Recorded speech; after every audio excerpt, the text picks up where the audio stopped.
Hi, I'm Robert with the Gateway Gardener magazine. It's winter here in St. Louis and there's not too much to do out in the garden, but one thing that it's a perfect time for is light pruning. I've got quite a few jobs in my garden to do, so why don't you come along with me and I'll show you how easy it is. There are really only three basic tools you need for light pruning. The first are these hand pruners. This is a bypass version, which is really preferred over the anvil type where the blade comes down and hits against a plate, because that tends to crush the woody tissue, whereas this makes a nice clean cut. You'd use these for branches up to the size of your little finger. For larger branches, say up to the size of maybe your thumb or a little bit larger, you can go with these loppers. They have a longer handle and give you much more leverage for the bigger branches. And finally, for any branches longer than that, this pruning saw makes a great tool for doing the larger branches. Now, my first job is going to be with these yellow twig dogwoods. There are several types of shrubs that continuously send up new canes.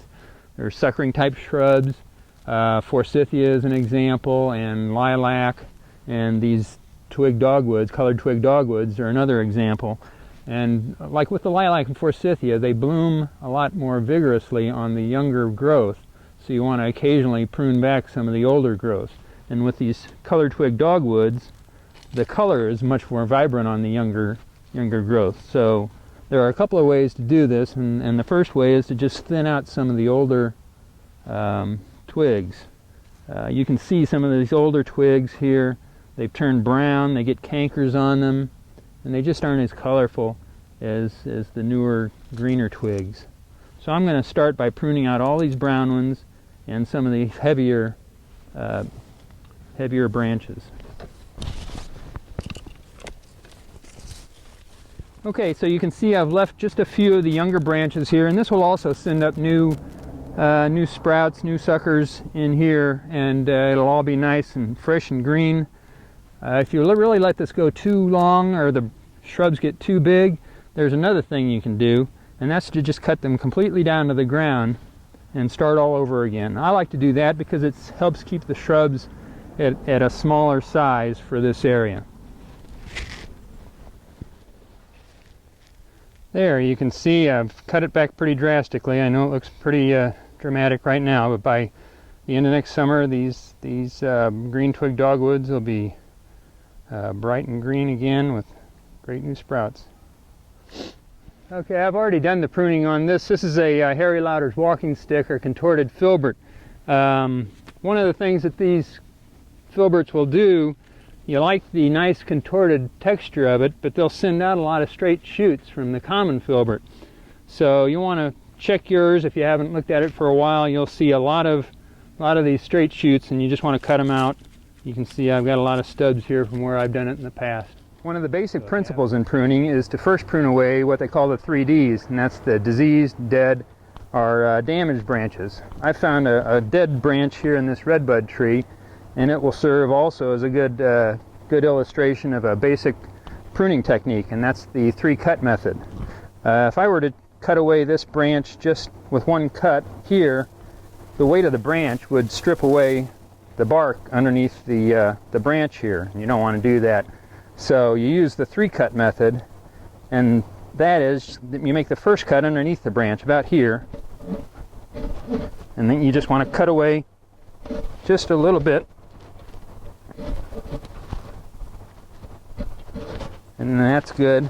And then the second cut you make toward the tree, away from that first cut that you made.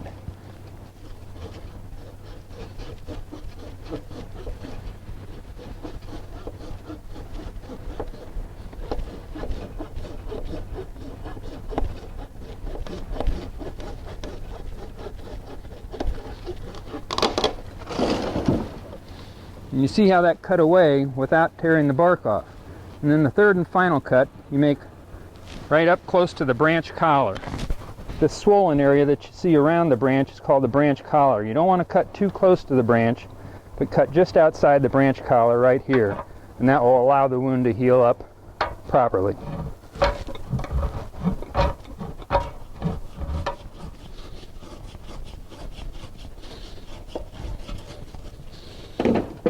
And there you can see it fell away without breaking any more of the, tearing any more of the bark there. It's a nice clean cut, and that'll heal up properly. In addition to the 3Ds, the dead, damaged, or diseased branches, another thing you want to remove, I guess you could call it the 4th D, are diagonal branches, but what really is branches that are crossing or touching each other.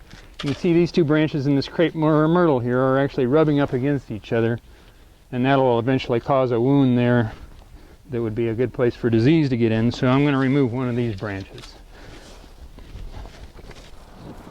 Here's a crabapple I found on a railroad right-of-way, so obviously it's been neglected, but it shows some problems with ornamental fruit trees that are common.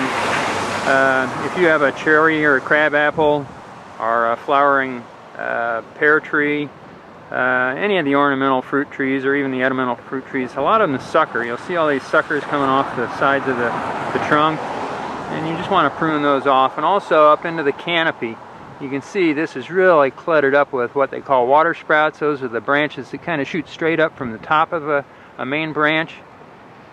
Just prune all those out and you'll have a much cleaner looking tree that flowers a lot better.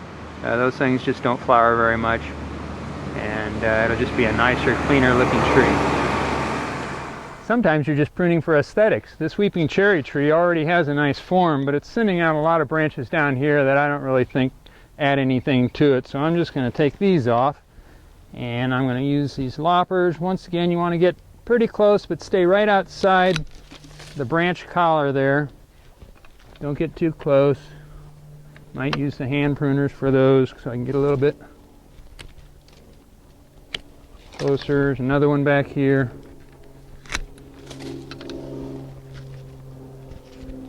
And over time that'll heal up, and I think it gives it a nice cleaner look. And those are basically just a few light pruning techniques that you can use around your garden.